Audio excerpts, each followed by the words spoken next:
Range is hot.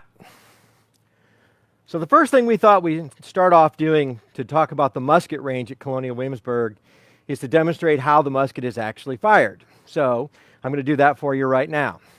First step is to take this in hand, of course. I've got a clear downrange, and the range is hot, so no one's going to go in front of my firing line. I'm going to first start off by taking this and actually loading the barrel. So loading the barrel will consist of ammunition. So we're going to take some ammunition and pour this right down here. And here we go.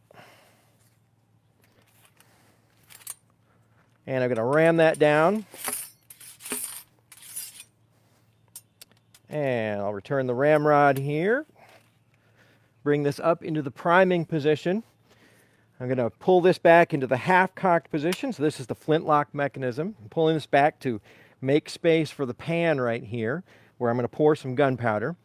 Now, of course, we run into a problem with history when it comes to the musket range and trying to keep people safe at the same time, which is that typically flintlock mechanisms are either loaded with a powder horn or, in the case of military firearms, with typically with a paper cartridge. But typically, this is loaded primed first and then the barrel loaded second.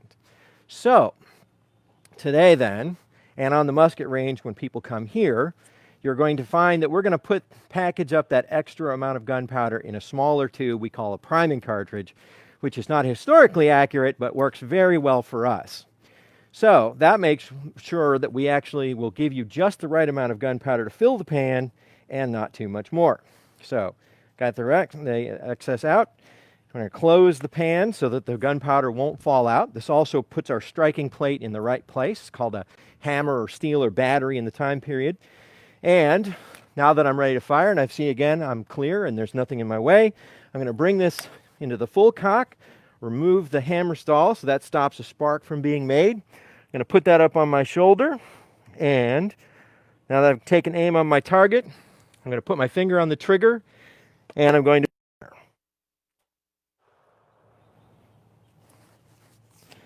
Now I've waited a second just to make sure everything's clear. Range is cold. And I'm going to make sure that this is clear also. I should have actually called the range cold after I sprung, but I'm the only one shooting here today.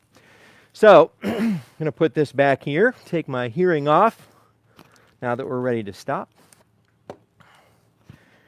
And talk a little bit about the musket range and take your questions for the next half hour about what this experience is, about firearms and ammunition and the way we make the things that we do, how we operate this range, and a variety of other things that you can think of. To kind of start off describing the experience first off, this takes about an hour, and as far as that goes, it costs about $95 to do this, and believe it or not, that's actually a huge savings over a lot of other experiences of a similar type. We have to hand make all the ammunition we use, and we've got some really nice firearms for you to try out. So we have a couple of different things that we use on the range. First is a musket, and we also use another type of firearm called a fowling piece. Now, there are a bevy of different types of firearms that we could pick to describe an experience like this in the 18th century. So we had to winnow it down to what we thought were the best examples or some of the most important examples. And it's not to say that other firearms aren't important, but in this case we felt these were truly guns that really needed to be known about in terms of their historical relevance. So the first is a musket. This musket that I was using has a repair on it, but it's an example of what we call a land service pattern musket. You might know it better as a Brown Bess. It's a British Army musket, and this is the second version out of 4 that were made. 3 of those exist in the 18th century, and then 1 comes right after that. And this is seen in the hands of British soldiers all over North America through the Revolutionary War. Not as much by Americans, because we have the previous version left over from the French and Indian War, and that's primarily if we have a British musket, what we have. By the time we're switching into better guns, they're usually French. So if you see one of these in the hands of a Continental soldier, typically it's going to be a capture of some sort. But this, again, sea service throughout the entire war, it's unquestionably important. Muskets are unquestionably important. There are questions about muskets. For instance, why are they so useful if they have this reputation of being, well, putting it very honestly, very inaccurate? And the answer is really that not that anyone in the 18th century doesn't know what accuracy is or doesn't understand its value. We understand rifles to have been around for at least about 300 years before the Revolutionary War. So this is technology that's very well known. And so then the question becomes not, do the British or the Americans, colonists, understand this technology? We've been using it, but why aren't we employing it on a battlefield? And the answer is we are, both sides. And by the way, it's likely that the British Army has more rifles than the colonists opposing them. But is there value in terms of combat what you want? And the answer is not as much. Rifles are hampered by technological reasons, and they will get better through the 19th century with several inventions that will make them much faster, which is really one of the big problems they have.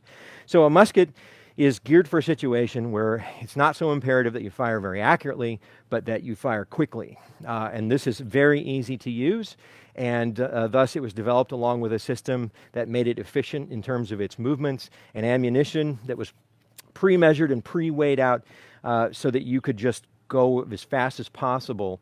And this allows an army, a large conventional army, to deploy as much firepower as possible. A lot of the time, again, the modern world doesn't quite understand the idea of fighting in a line. In reality, every time period, we like to think that people are pretty intelligent and they respond very well to the technology that's available to them, and this is no different. This makes absolute sense when you stop and consider that armies of the 18th century and before have ridiculously poor communication ability. And so people who are not in proximity to each other are really going to have trouble talking. In which case then those big groups start to make lots more sense because they become tactically more useful than a bunch of people who are scattered out, which kind of flies in the face of what we've been told as Americans of how we fight the Revolutionary War. But as it turns out, if you do some digging, and it won't take a lot, you'll find out that Americans appear in a big broad line in almost every battle of the Revolutionary War except for Kings Mountain, where just about nobody does. So our other gun, on the other hand, that we use is also equally important. In fact, in some ways more so. This is called a fowling piece. And a fowling piece is really valuable to understand because as much as the musket is very populous in terms of the Revolutionary War, this is far more populous overall. The fowling piece, it belongs to the most populous civilian job there is, which is agriculture. A fowling piece, otherwise known as a Fowler, or as we might call them in the modern world, a shotgun, which is not a term we use in the 18th century per se. We say shot space gun instead of the all one word ubiquitous shotgun. So we do have guns that fire shot, and we know what that is. But in this case, this is very versatile in a time period where versatility, especially in North America, is prized. So this allows you to fire single bullets like this, or a variety of smaller pellets so that you can shoot rabbits, birds, deer. It'll work on just about anything. And in that case, then, if you have a farm, for instance, you're going to have a problem with herbivores wrecking your croppage at times, and so this is kind of your pest control. So this is the most populous gun in North America, period. Which is ironic because we tend to not know it very well, which is, again, one of the reasons why we felt it was imperative to put this out here, because the Fowler has, unfortunately, been ignored by history largely, and it doesn't deserve to be. So I thought I'd take some of your questions. I'm certainly welcome to answer, or happy to answer just about anything you can come up with. Do we have anything so far? Sure, Justin. We have a couple of questions from Deanna. She was wondering, first, would colonists typically have guns in their homes? And then one other question from her was there an age minimum of how old someone would be before they started using a gun? Those are great questions to ask. The first one I'm going to get very directly into because this gets us right into a subject that more and more we've decided as a society we need to talk about, which is societal demographics and really how people settle out. Do normal people or average people, colonists, have guns in their homes? Well, when you look at it, we need to kind of look at population. So first off, if we examine the population of Virginia in the 1770s, approximately 40% of Virginia is enslaved. Laws prevent them from having weapons legally, so no, certainly not everyone has a firearm in their home. When we examine the other 60% then, we realize that first off, not all of those people are farmers. If you come to Colonial Williamsburg, you'll see examples of middling sorts who are merchants, or you have tradesmen who are selling things, workmen, that sort of thing, that are working for them. So certainly there are other positions, and then you sort of have to ask yourself, will it benefit you to have one, or do you feel somehow threatened enough in where you live that you need one? Because certainly there is no 911 to call, and although we have a militia and we do have deputies and constables and a sheriff in every county, there is not exactly what you would call a quote-unquote police force. So it's kind of on you to defend yourself in some respects, especially if you live in more remote locations. So looking at that then, it's fair to say that probably at least a quarter to a third of the population of Virginia probably does have a firearm in their home. There is nothing wrong with men or women using this. Again, if you work or live on a farm, if it's a family farm especially, you probably know how to use this. And speaking of age, no, there's no real legal requirement as far as that goes that I'm recalling right offhand to have one. You're not going to be in the militia for most times until you're 15 or 16. But as far as that goes, then, if you are able to hold the gun and use it on a farm, if there's a fox in the hen house, you're going to go deal with the problem if your parents aren't around. Same thing, it's certainly not a masculine thing. There are plenty of women who know how to use a firearm, even if they're not in military circles. And again, overtly, we don't have women in the military, but there certainly are examples, at least one really good example that's documented of people masquerading as men to do that. So, other questions?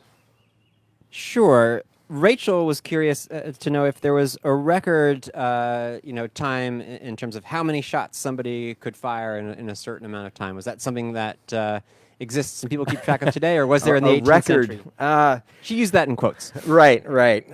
Well, certainly firing, in an efficient manner is the purview of a musket. It is not the purview of a fowling piece. So let's just say that military versus civilian right away. Civilians don't place much value on firing quickly because there's really nothing that's going to be fast enough that it'll give you a second shot at an animal, for instance, if you were hunting. So you don't see those, what I'm going to call a quote-unquote big fish story, where someone, usually they talk about, when it comes to firearms, how far away they shot something at. But I have yet to see one piece of evidence that ever describes someone saying, I shot something or shot at a deer at 400 yards and then I reloaded in 18 seconds. That time interval is just not something that people talk about much when it comes to civilian life. Militarily then, I'm going to speak to what I've seen documentation of, which is British documentation in my case. That's what I've spent most of my time with. The British Army requires 4 shots a minute. For some reason, movies always seem to say 3, but it's 4 shots a minute. But there certainly is evidence of people firing slightly faster than that. So, for instance, there is testing done in the 1840s describing several British Army, both main army and provincial units, and how fast they could fire a musket, because in this case they were just on the verge of a new ignition system called percussion ignition. And they documented that some of the British Army units were capable of firing at least 13 seconds per shot. So that's moving right along. Supposedly the Prussians in this time period could do 6 in a minute, but I'm going to say that I don't think that's sustainable in a battlefield setting. Someone can correct me if I'm wrong. But looking at all the steps you have to go through, if an army could really maintain that, I have a feeling they all would try to maintain that. And 4 a minute is pretty much a standard. So that's a great question. Thanks so much. So Deanna has another question, was wondering, was the musket range here in the 1700s? And if not, what place may it have been that people were practicing their shooting? Was the musket range here in the 1700s? Absolutely not. The musket range opened up in March of 2016, so it's very recent. And when it comes to that, then one of the questions that is a really good question, and kind of extrapolating from what you said, is practice. And practice when it comes to firearms. Firearms are really expensive by 18th century economy standards. So the Army has really more reason than you'd think to practice, although certainly, you've got to if you're going to be able to hunt well. So on the other hand, we don't really have records that I'm aware of, of civilians describing how they practice with their firearms. I'm going to beg off to our master gunsmith, Richard Sullivan, who might know more about that, but I really have not seen that described. Militarily, on the other hand, there's not a lot of value for target practicing. It's done occasionally, certainly, but really what military drill emphasizes is the movements to be able to make you fluidly load and able to fire this. So that'll speed you up. In other words, speed of loading, rapid use. That's really the value. But on the other hand, you're using a loose bullet that doesn't quite fit right in what is called a smoothbore barrel. So there is no rifle grooving or grooves cut in a spiral pattern inside the barrel to help provide guidance to the bullet. In which case then, it can move just slightly on its way out. It might wobble slightly. In which case then, there's no guarantee after about 75 yards or so that it'll hit a man-sized target. In which case then, there's not a whole lot of value of target practice because it's going to change almost every time. So if the gun's too variable, then it doesn't really give you that value. On the other hand, in combat, when you've got a lot of guns firing together, and that's the value of a musket, is it fires quickly, and you fire many in concert together, then you can get tremendous value from that. And not all the time, when we talk about those battle lines, not all the time is everybody bunched up really on top of each other. Sometimes they're somewhat spread out and skirmishing, for instance. So they don't have to be right there, elbow to elbow, with each other. So, great question. Thank you. Angie mentioned that when she was here, she was surprised how accurate these were, but were there things that folks could do, and you think you touched on this a little bit, to increase the accuracy of firearms? Sure. So when we talk about accuracy with firearms, first off, I'm going to say that we're on a 25-yard range, so we're pretty close, in which case then that helps these things. There is sort of what you can do with your body, your movements, your firing practices. Those you can improve very much. And then there's the equipment, and you can't change that. So certainly, we don't. It's the poor marksman who blames his or her equipment. But on the other hand, there is a little bit of variability to this that you do have to understand. Now, within 25 yards, it's still pretty good. If one were to want to, fire correctly, then you want to make sure you're in a nice, stable position. You want to make sure it's planted firmly. And breath control is a really big one that people, especially if you're new, are not really all that used to, which is to say that every time you breathe, your chest sort of heaves, and you need to kind of minimize that movement. And so breathing out is typically easier than trying to suck in your air and hold it, because it tends to be harder to hold it. And that allows you to be a little bit more relaxed. You want to be relaxed, you want to be firm but not clenched. And then also you have to kind of get used to the fact that the barrel's going to wander slightly. There is no one who can hold it perfectly still. And so if the more you shoot, you get into a regular pattern of how you see it, and also getting used to the sighting on the gun. So to kind of bring that right in line with where you want it to be. And then last but not least, practicing your trigger pull. So the trigger, is really, this is the most mechanical moment when you're aiming. It's the only mechanical moment that can mess it all up. And so trigger pull being very firm but slow instead of just jerking, because if you yank the trigger, you tend to move yourself around, you wobble your position. So those are some things that you can do to try to actually make yourself a bit more accurate and to get better use out of the firearms you're using. And that applies to all of them, by the way, not just these archaic, lovely gems that we've got here, but also anything modern, if you happen to have that. And this is where the experience transcends. No matter which time period you're talking about, these are things that are fairly universal about firearms. So, again, a great question. And thank you for having come to the Musket Range already. Again, we've seen a lot of people come back, and we hope many more of you will try this out. It's really a fun experience.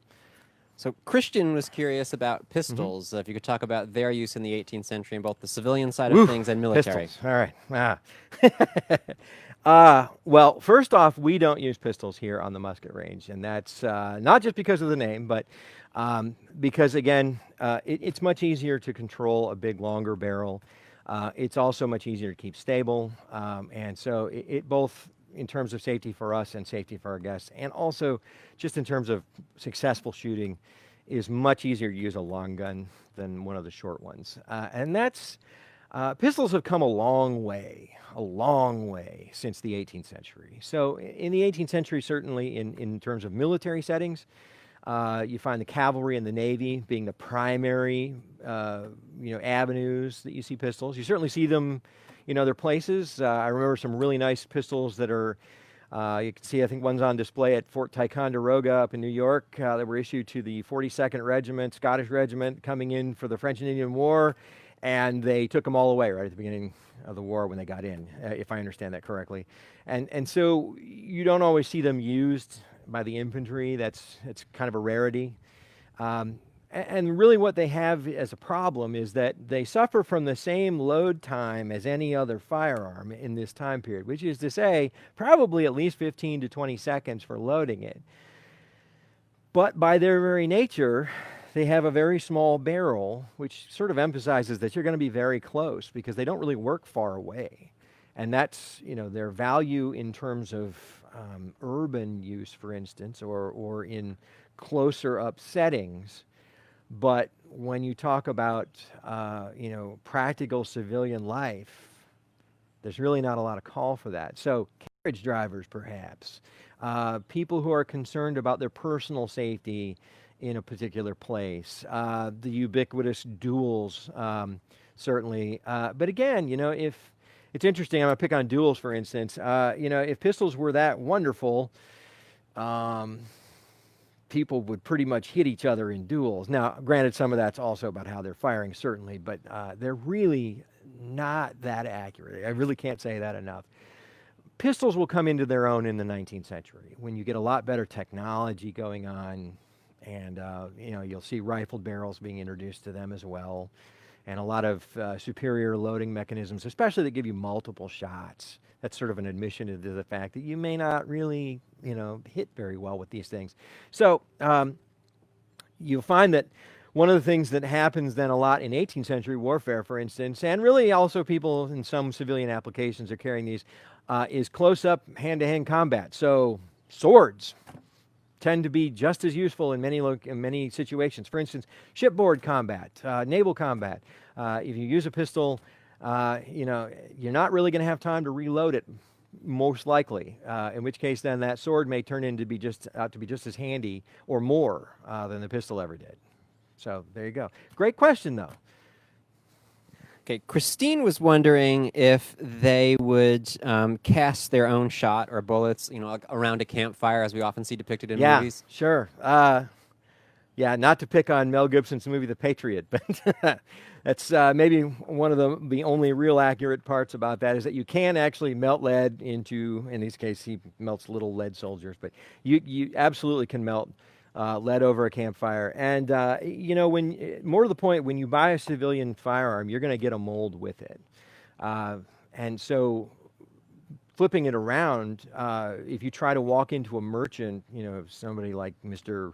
Greenhouse store in Williamsburg, you're probably not going to find bullets available for your gun, because this is a time where, the size of your barrel is almost unparalleled in terms of different sizes that you can get. In which case then, with so many sizes available, what you're probably going to do then instead is buy lead by the weight. So you'll buy, a cutting off of an ingot. And then you'll be able to melt that at home. And not only that, but, for instance, if you're hunting and you shoot a deer or something like that, if you can retrieve the bullet, you can just actually melt it along with that and recast it, and the lead becomes reusable. And so, these things, look, if you can see these, just like little lead balls. That's pretty much all they are. A mold is basically just a sort of looks like a pair of pliers with a box on the end.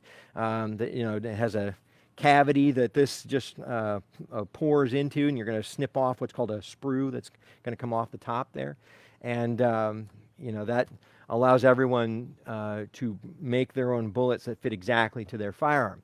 Now, on the other hand, this being a fowling piece I'm pointing to, you can also buy shot.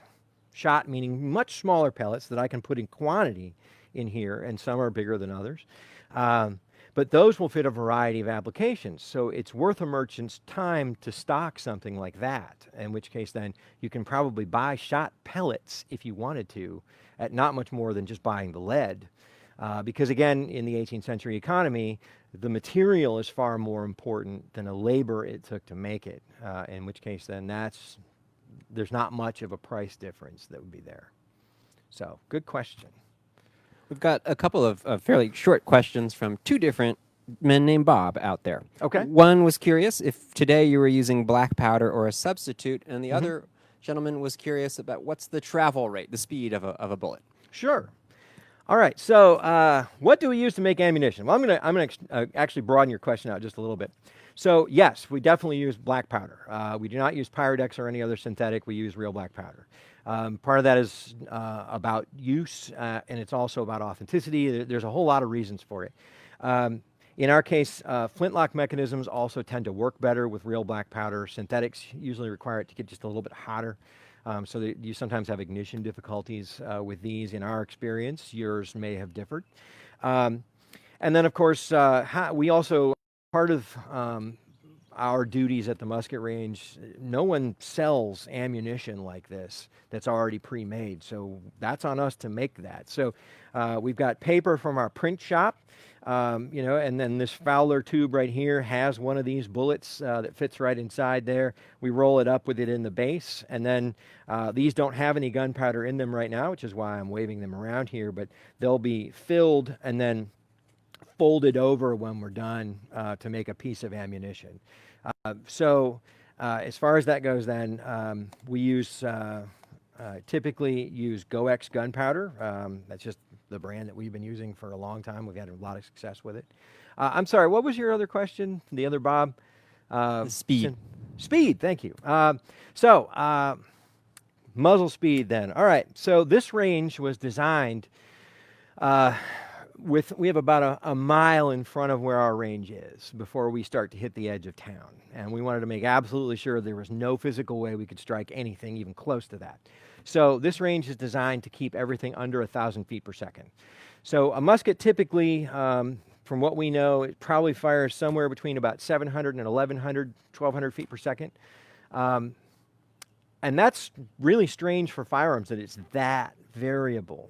But all that comes down to is the fact that with a cartridge, the empty paper tube, as it's going down and is tamped in with a ramrod, becomes a plug of wadding to help contain the explosion behind the bullet. But remember, the bullet is not the same size as the barrel, so some of that gas energy can escape around the bullet. I mean, that's what's happening with black powder, is it's a low explosive. Some call it, sometimes it's classified as a propellant. It's sort of both in many respects.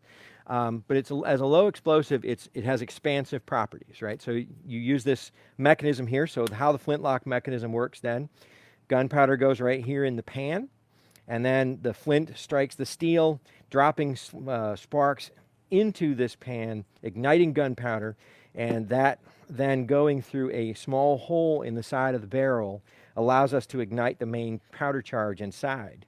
That's going to expand and shove the gun back a little bit into your shoulder, but fortunately that weighs a lot more than the bullet, which is going out the front. So it's forced into a linear direction, front and back.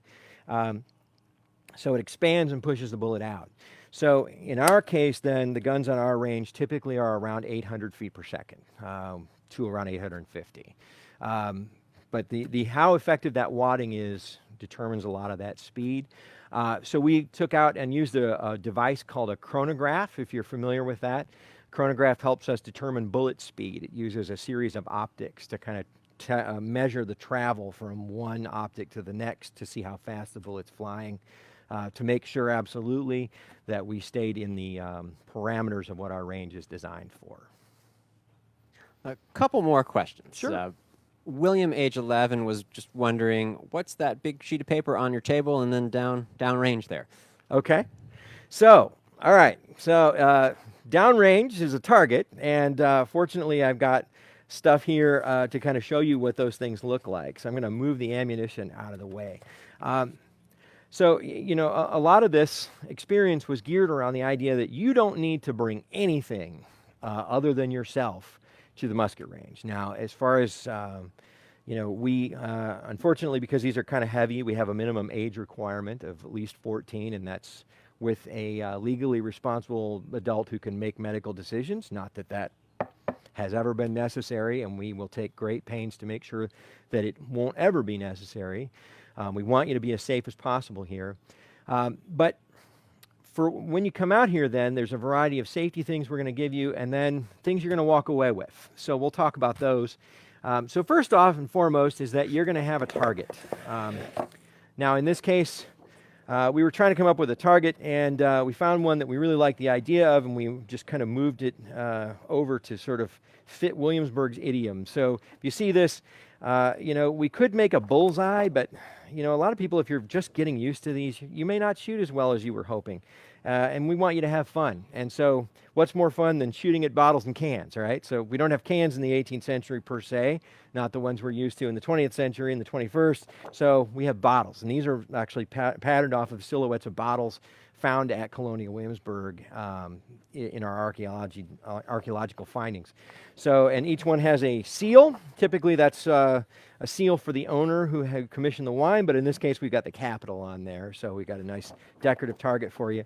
But on top of that, we want this to be an experience, so to kind of commemorate your experience being here with us, because it's not every day you get to fire a musket. We've got a certificate here for your name and when you were here and the fact that you were out here with us, and also a sticker to remind everybody else of some of the cool stuff you've done while you've been at Colonial Williamsburg. So your "I shot a musket today" sticker that you can put on yourself. Along with that, then, some safety things to keep you safe while you're here with us. We've got eye protection, which of course is required, and that really is not wholly necessary almost always. But just in case, for instance, a little chip came off of a flintlock mechanism, or just an errant grain of gunpowder flew out of the pan. A grain of gunpowder hitting you feels almost like a little bit of bacon grease, when you're cooking. It doesn't really hurt, but if one were to hit your eye, we'd hate for that to cause any damage or to a contact lens or something like that. So we've got some that go over your glasses and some that just go over your eyes, and we have clear versions that just go over your eyes. And along with that, same thing for your clothing, just to make sure that your clothing stays safe and intact. We offer a shirt that you can put over any garment you're wearing. And finally, of course, hearing protection. You can see mine here. These are earmuffs that allow us to actually talk to you. So these have a microphone built in them to actually amplify everything, which sounds counterproductive, because why would I want to amplify the the gun noises? But in reality, after a certain decibel level, it just cuts it right off. So that way you can never be caught surprised, and you can still hear your instructor the rest of the time. So that's kind of what that big sheet of paper is about, and a little bit more about the experience here on the musket range. Thank you so much for that question. Thanks, Justin. We've got a lot of questions. Really Okay. the last question, but a lot about guns themselves. Sure. Who made them? Where were they made? Both Okay. then and today, how much might they have cost? This comes from Violet and Deanna and Angie and Ann and Right, Don. right, So, absolutely. Well, it's a great question, and these are interesting objects, you know, and it's no different than looking at, you know, when we look at all the trades. One of the most common questions we get is, you know, what do your tools cost? And these are just different tools of a different type. So first off, we can talk about then and now. So muskets. All right, let's get right into it. Muskets. One of the most frustrating things about the American Revolutionary War for Americans is that largely we don't have much ability to turn all these resources we have in North America into military industrial product. That sounds strange because we've been told that there are gunsmiths plying their trade all over the eastern side of North America, and that is not really false.